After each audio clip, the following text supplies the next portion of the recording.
All right, guys, we'll get going here. I just want to thank everybody for coming out as we start 2018 men's basketball season. For those of you that don't know, my name is Nick Harvey. I'll be the men's basketball contact. My contact information is in the media guide. I look forward to working with you guys.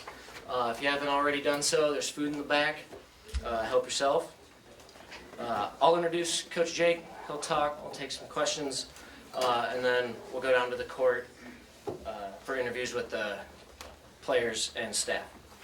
So the 2017-18 men's basketball team finished with a 16-16 record and 7-11 mark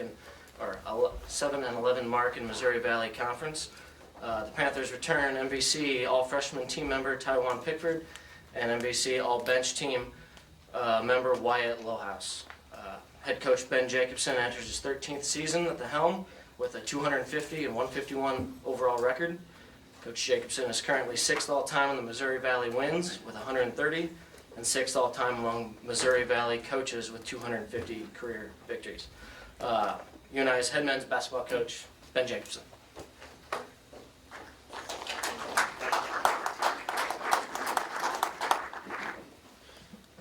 Thank you.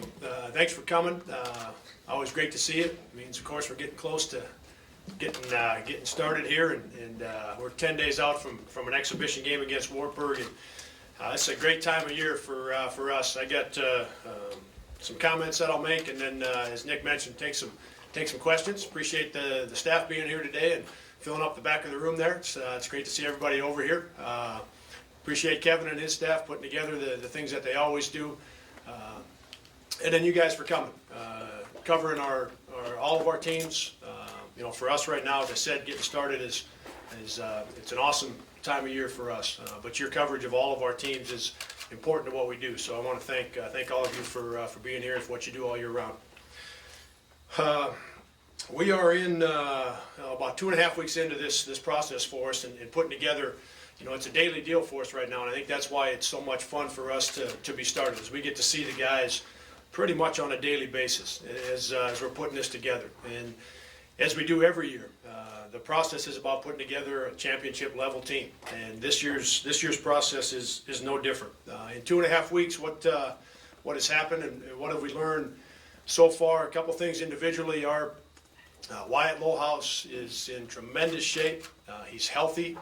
He had spent the better part of the last 2 years where he's been banged up with a couple of different injuries, and he is healthy right now. As I mentioned, he is in great shape. He has practiced very well. One of the areas where he has taken some steps forward is in terms of his communication. And as our most experienced player, his voice is very important to who we are. It's very important to what we do on the practice floor. It will be very important to how we develop our team is why it's continued communication and his leadership. A.J. Green, Trey Burrow, Biggie Goldman, 3 of our new guys. I tell you, A.J. Green has got a tremendous work ethic, his competitiveness, his discipline, his determination.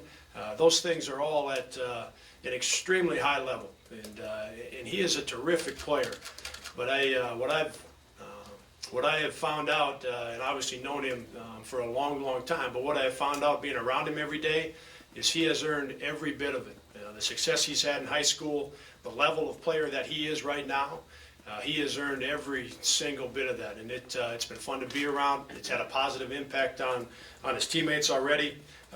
Just love his competitiveness. Trey and Biggie are both great fits for what we're doing, for what we want to do. I think, as we all know, the college game has changed. The game of basketball has changed. The versatile, undersized guys that are playing small forward, power forward, center, those positions has made for a very different game. And Biggie and Trey fit into that for us. And so both of those guys have been important. Trey's got a lot of versatility. He's got good size.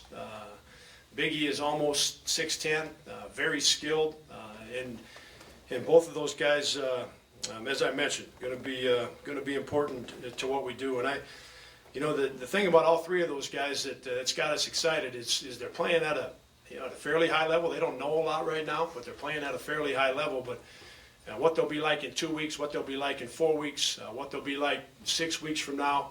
Just feel like all three of those guys are going to get better and better here early on in their careers. Spencer and Isaiah, guys that have played for us quite a bit, ready to increase their roles, ready to take on more responsibility.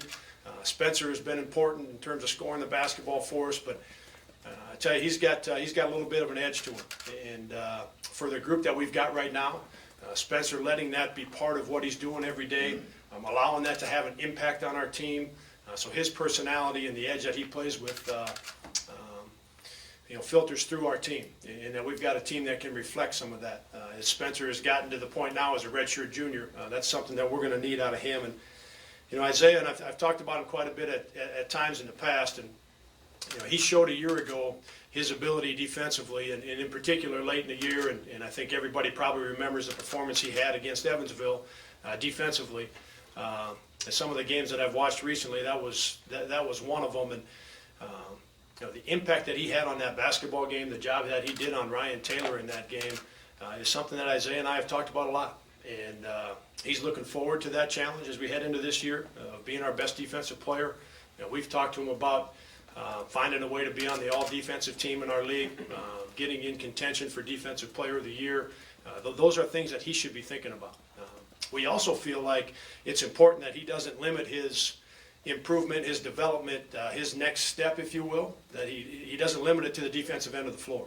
He's a very talented young man, and so him expanding his game offensively, allowing his versatility to impact what we're doing as a team.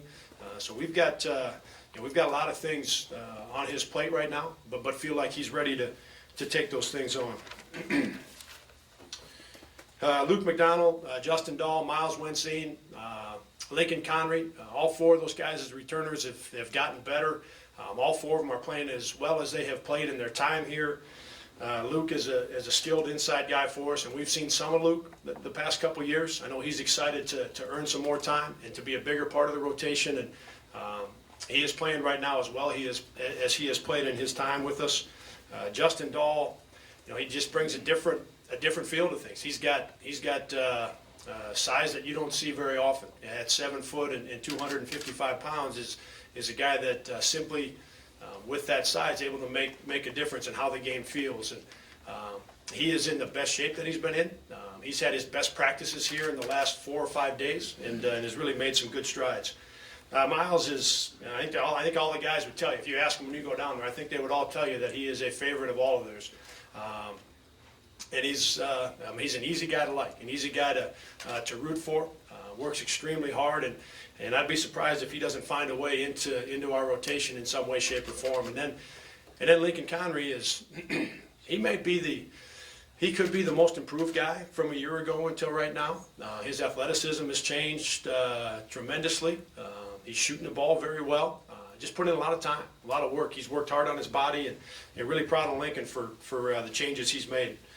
A couple team observations with the roster that we've got. Our offense is going to look different. We will the pace of play for us will look different. Will be different. This roster is better built to do that. Make some of the changes that I briefly referred to in terms of the game. I think we've all seen it. Where you've got a lot of times you've got 4 guards on the floor and you've got a center on the floor. More times than not right now, that center is pretty skilled. So you're able to do more things in transition. You're able to do more things in moving the ball side to side. We've got a number of guys on this roster that fit that. So offensively, we've practiced differently. We feel like we're going to look different at that end of the floor in terms of increasing the pace of play. Defensively, we've got a lot to learn. Anytime you've got a number of new guys on your roster, boy, there's a lot of things that go into being a good defensive team, and so there's a lot of learning going on right now at the defensive end of the floor. And as much as the game has changed, and we've had some different stretches in practice where we've seen it, and it almost gets going up and down so fast it feels a little bit like a pickup game, and I want to pull my hair out just a little bit, but so far it's the change on the offensive end has been good. But what we can tell you from our staff standpoint, at the defensive end of the floor is where championships are won, and just because the game has changed a lot in the last 20 years, 10 years, in the last 3 years even, we don't feel like the road to a championship has changed. And in terms of being a team at the defensive end of the floor that can hold down the fort. And so we'll continue to hammer away at that defensive end of the floor. The other, just a couple more things. The other 3 things we're talking to this group a lot about. And I think in large part because this roster is made up of guys, and look, tremendously skilled, and guys that are easy to like, and guys that are working extremely hard. There's a lot of reasons for us as a staff to look forward to getting to practice and being on the practice floor with these guys. But 3 things that we are talking to them quite a bit about is the process. And when you're young, when you're new, and there's so many things that you've got to learn, sometimes that gets in the way of playing really hard. And we aren't at the point yet where we've been able to combine the 2. Being able to be where we're supposed to be, having a great understanding of how to do that individually and as a team, and competing at the highest level that we're capable of. You hope to get to that point as soon as you can. When you get to that point, you then have an opportunity as an individual to impact your teammates and impact what's going on around you. So the sooner you can get guys to that point, the better. And right now we're still with quite a few guys. We're still in that first part of the process where a lot of things are new. And it interrupts sometimes just playing as hard as you can possibly play. So we're going to keep working on that part of it. Accountability is another area that we've stressed a lot, and really narrowing it all the way down to personal accountability. When something doesn't go quite right, which is going to happen quite a bit when you're new and when you're learning, when it doesn't go quite right, working to move on to what the solution is. And figuring out how we're going to do it better next time, and not having your first thought be it was someone else's fault, or am I to blame, who's to blame for what happened. From an accountability standpoint, we want our guys to, you're going to make mistakes, and we want them to understand that it doesn't have to be anyone's fault. We need to figure out what the solution is. We need to figure it out fast. We need to move on to the next play, and that can be difficult when you're younger and there's so many things being thrown at you. And then the last one's, working through some adversity. And ours, to this point, has been putting them at a disadvantage in some drills on the practice court. And this group has we've got some work to do here. Being able to fight through some things, whether that is, in the half court defending a ball screen and getting a rebound and finishing off a possession and being able to do it 4 out of 5 times.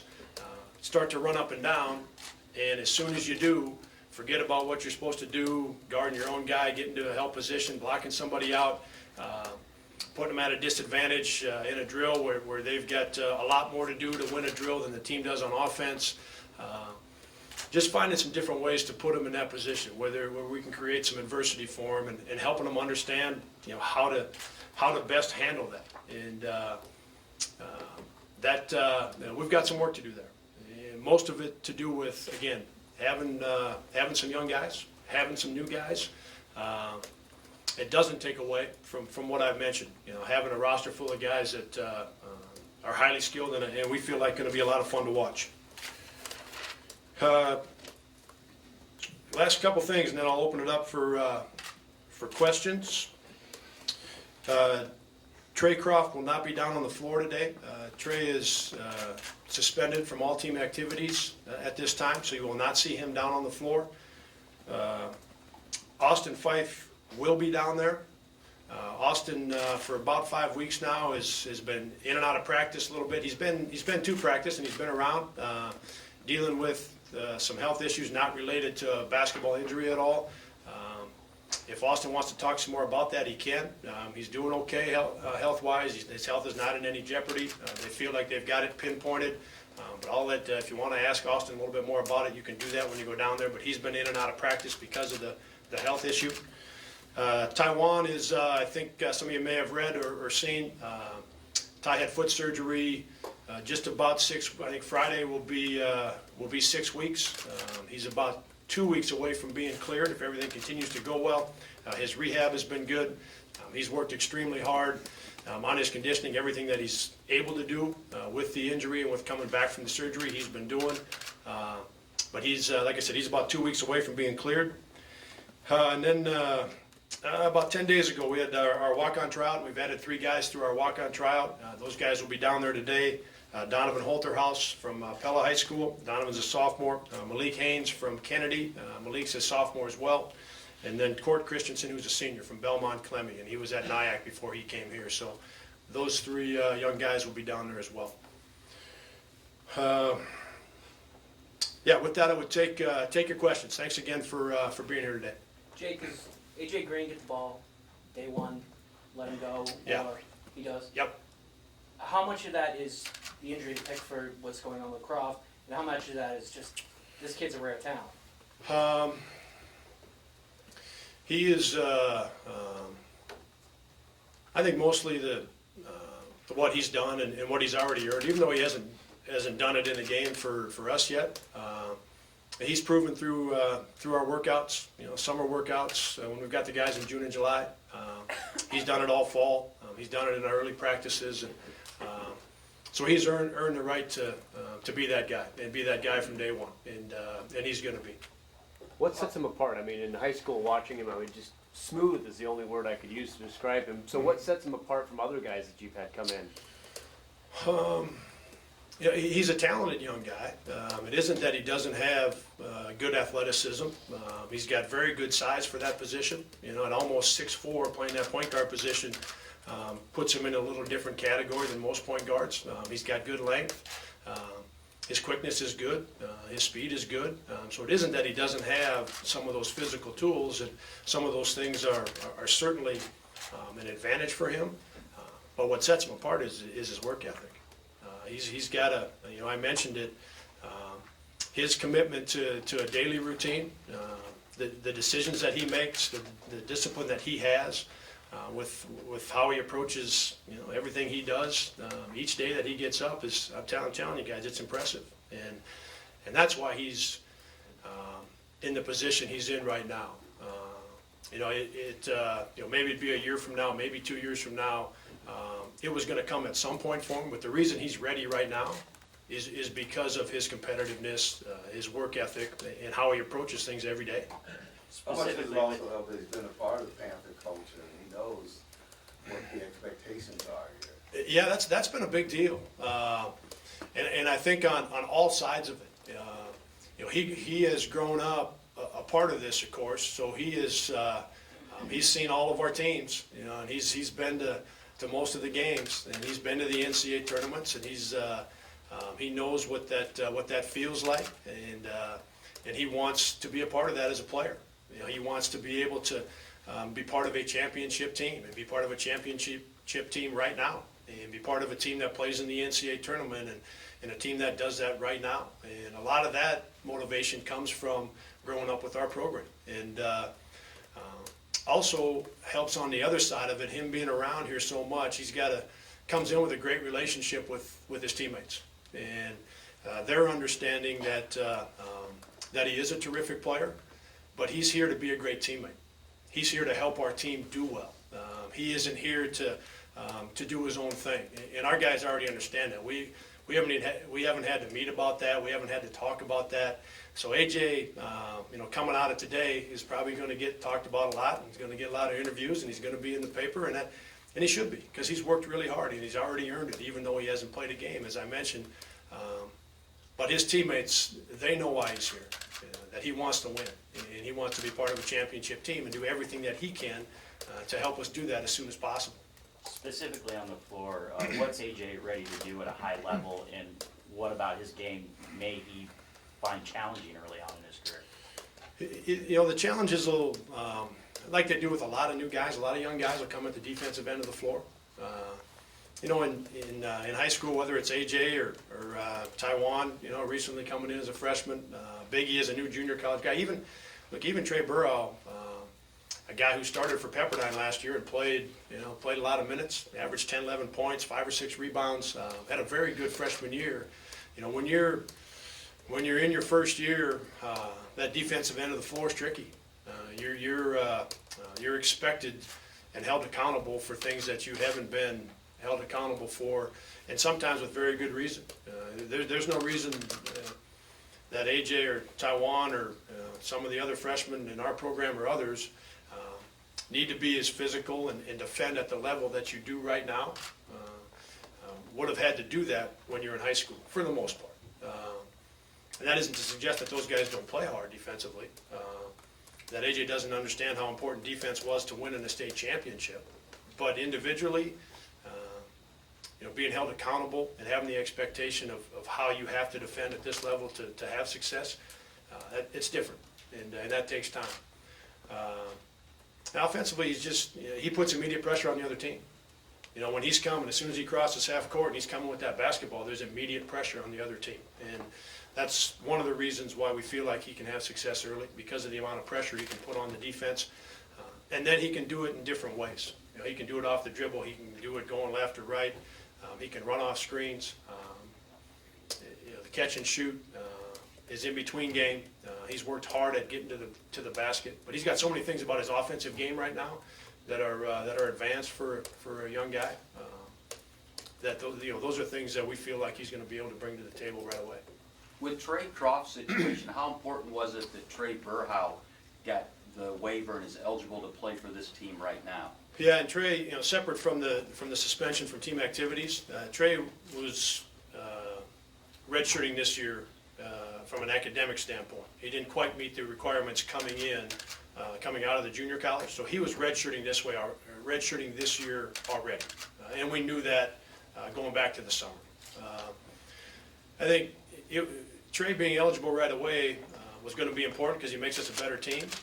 With Austin's health situation, with Taiwan's foot injury, and he was out all summer with a dislocated ankle, just got back a little bit, and then had the foot surgery and has been out again now. It's going to be 8 weeks. Those two would be, he'll have more impact on those ones here because and everybody's got them. Look, I've talked about the couple injuries, and everybody has them. So just to fill you in on where a couple guys are at. But him being eligible, because you don't know who's going to be injured, you don't count on it. You hope you got everybody healthy. But it will help us probably more so from that standpoint. So the Trey Croft one, because he was redshirting anyway, Garrett, and we knew that quite a while ago. It doesn't have as much impact on that one. Coach Trey Burhow, is there a player you've had in the past that his game would resemble some way? Oh boy. I get any help from the guys back there by any chance? Trey Burrow's game, is that anybody we've had or played against that it resembles? So I don't have to think very hard. I thought I was just going to read my prepared notes and get out of here. He's 6'5". If the guy's thinking one, you can throw it at me. He's 6'5". He's 210 pounds. He's really active. Rebounds both ends of the floor. Eric Crawford. Eric Crawford. He shoots it way better than Crawford did. He doesn't quite have Eric's versatility yet. Defensively and handling the ball and some of those things that Eric did. In terms of activity and having the size and strength and the ability to rebound in traffic, and do it against good players and high-level teams. He's shown those things already, and his catch and shoot is really good. He can really knock it in, and he gets it up high, a little bit like Mark Sana, where he pulls that ball up high, and it's hard to get to it, especially at his size at almost 6'5".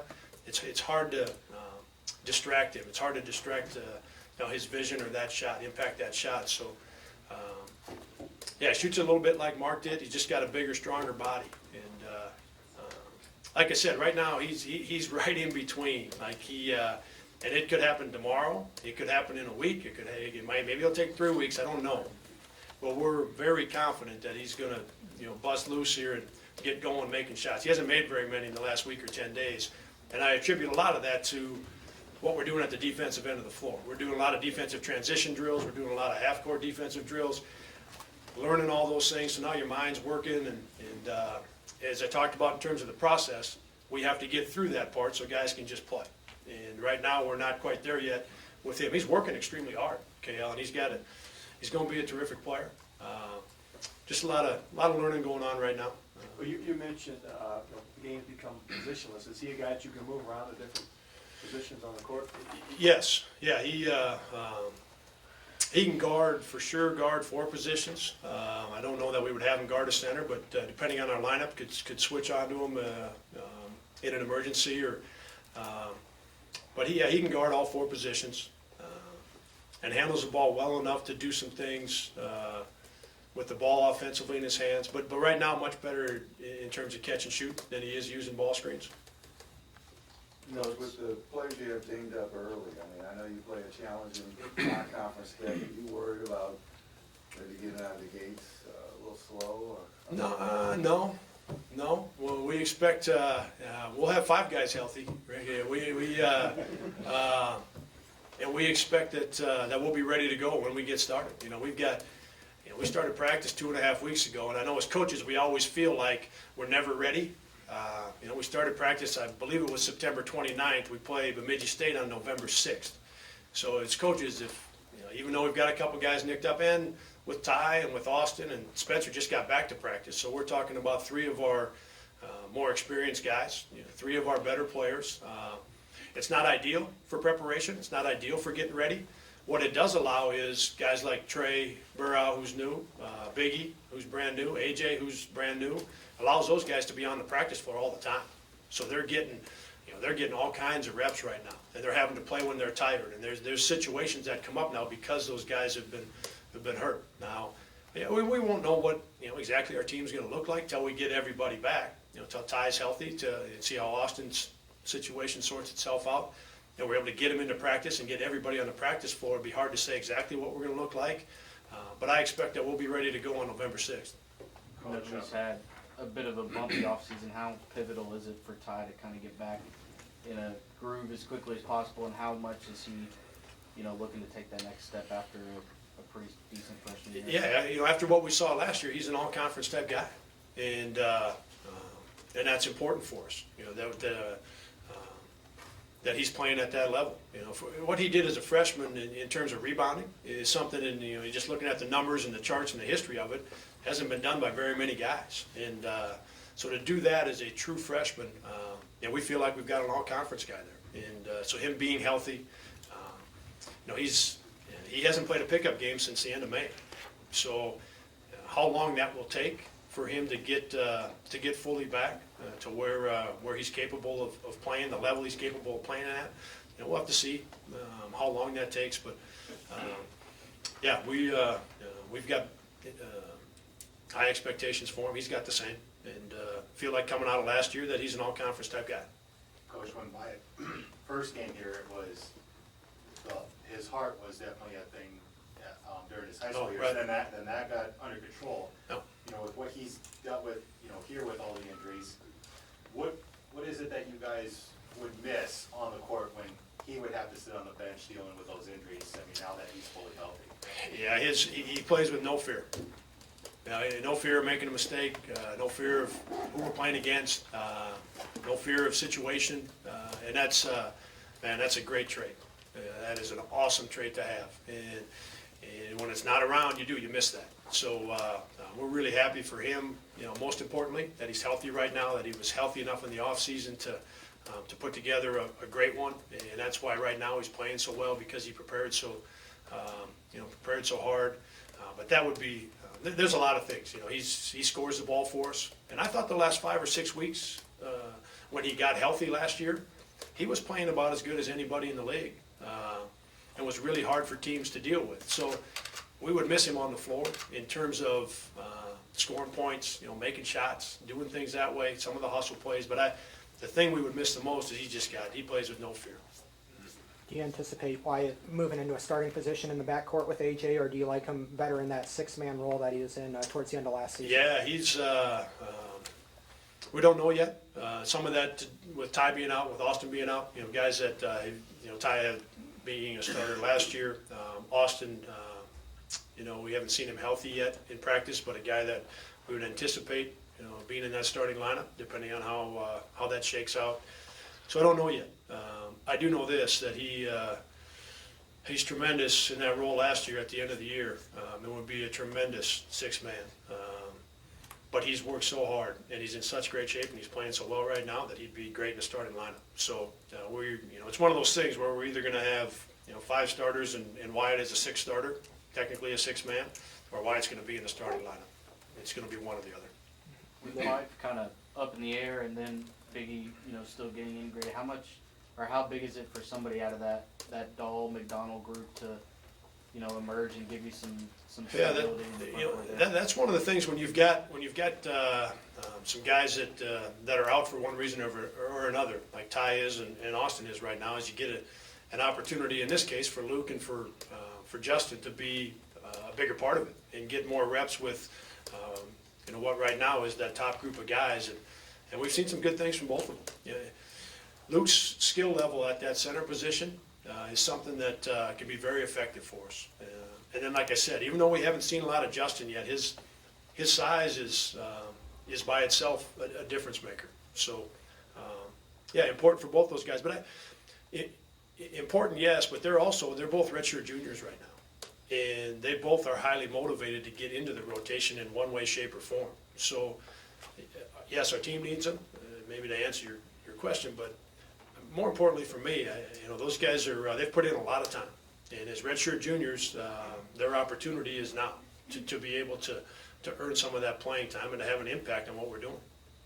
Coach, how limited do you anticipate Austin will be once games start rolling around? Will he be on a minute restriction, or do you anticipate him missing any games once the season starts? Yeah, we don't know that yet. Okay. We've been going, kind of with our team doctor and with the doctors in town, just going, back and forth and working to get a handle on it. And so we're not at that point yet. We're still sorting it out a little bit.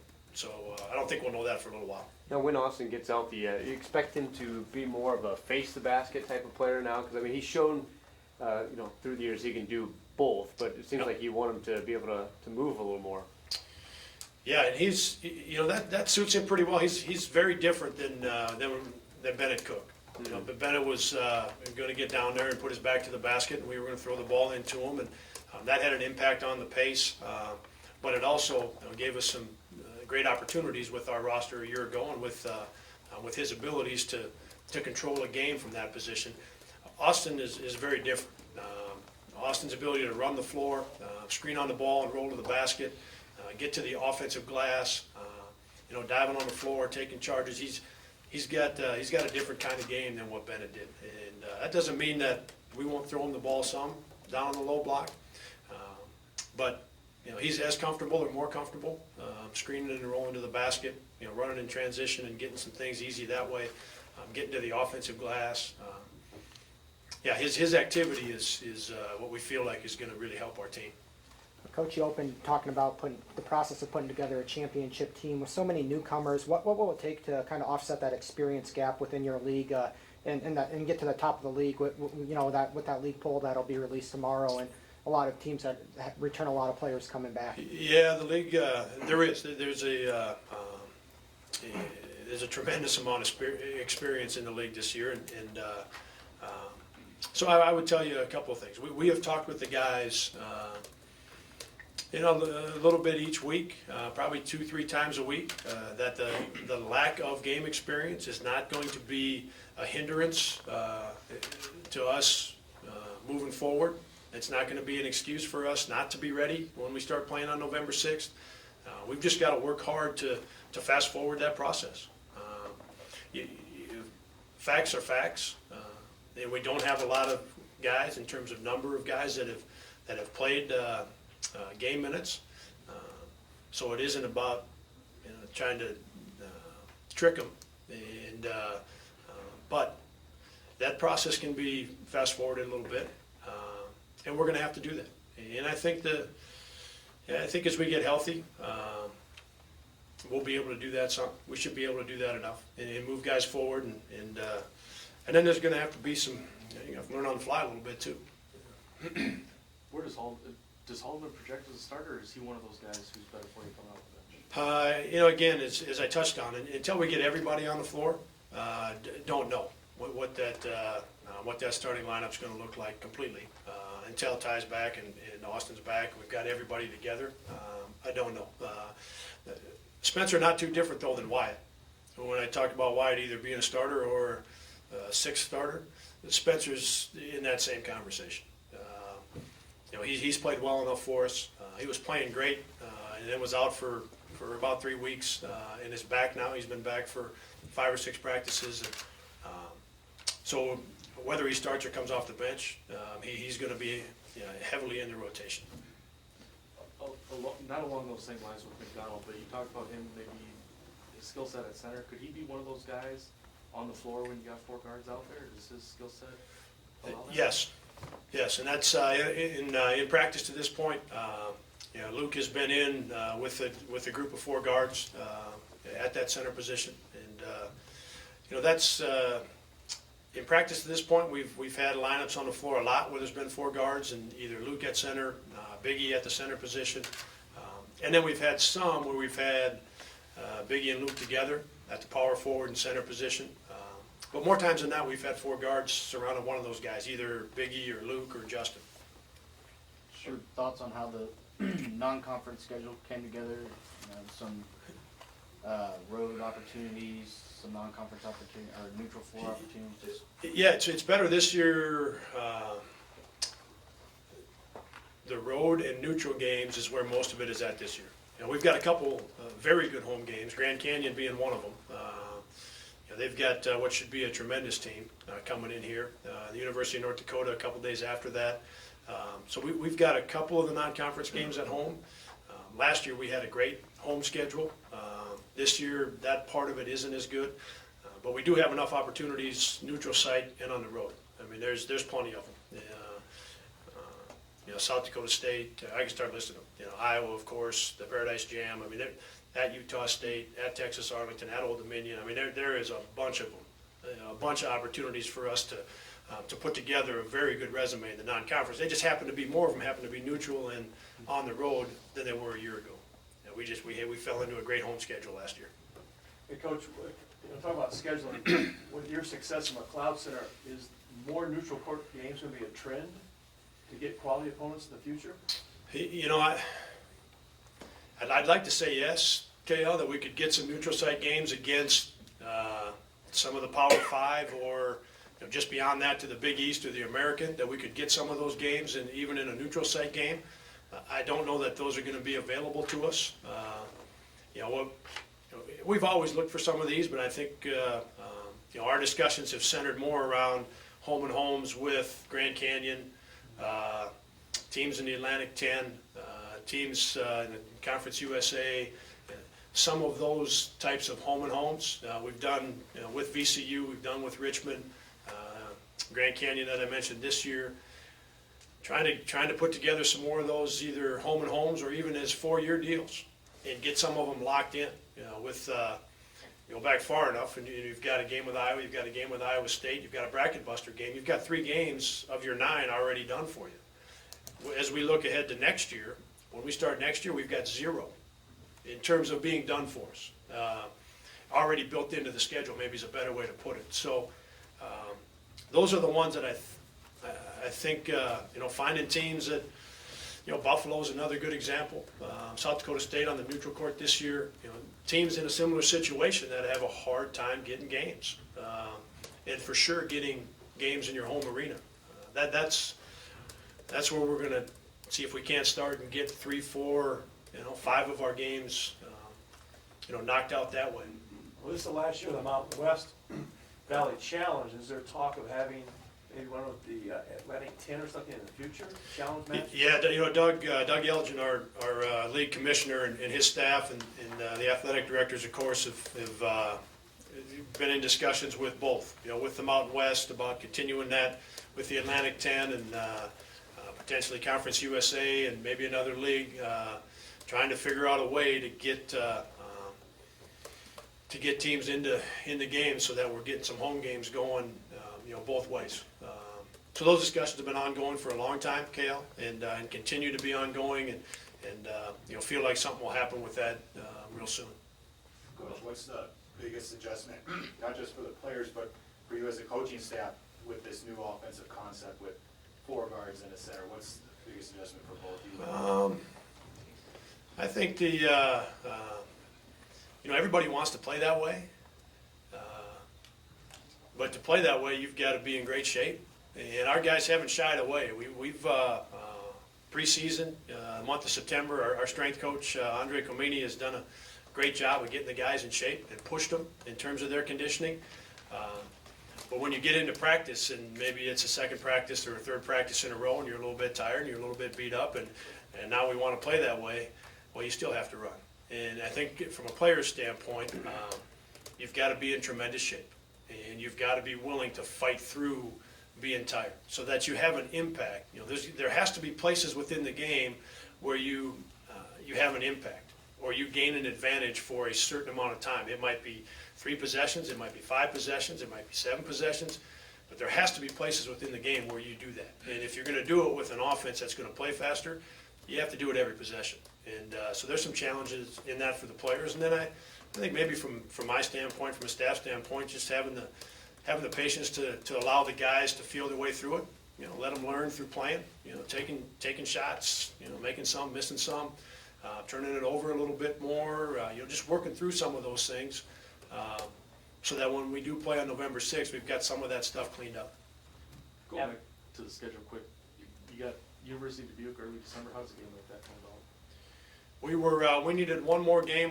We had 4 home games scheduled for a long time now, and had been looking for one more game in really any capacity. We were looking to start a home and home here at in the McLeod Center, and not able to come up with anybody. So we went for a long time, all the way into, I don't know, mid-September, and they were still available. So that's how we ended up with a second non-Division I game, and Robbie still had a game available and could play the game. But that was, all intentions were to play another Division I game on that date.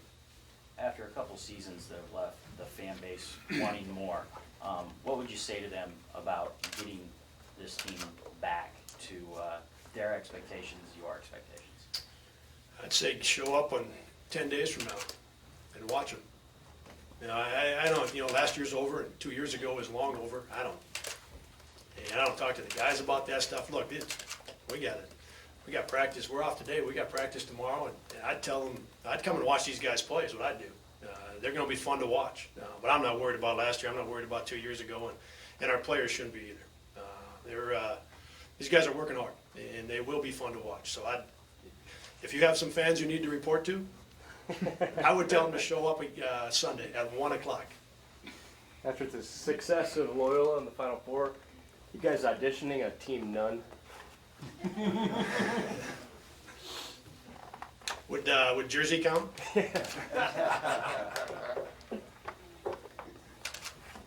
Anybody else? Good?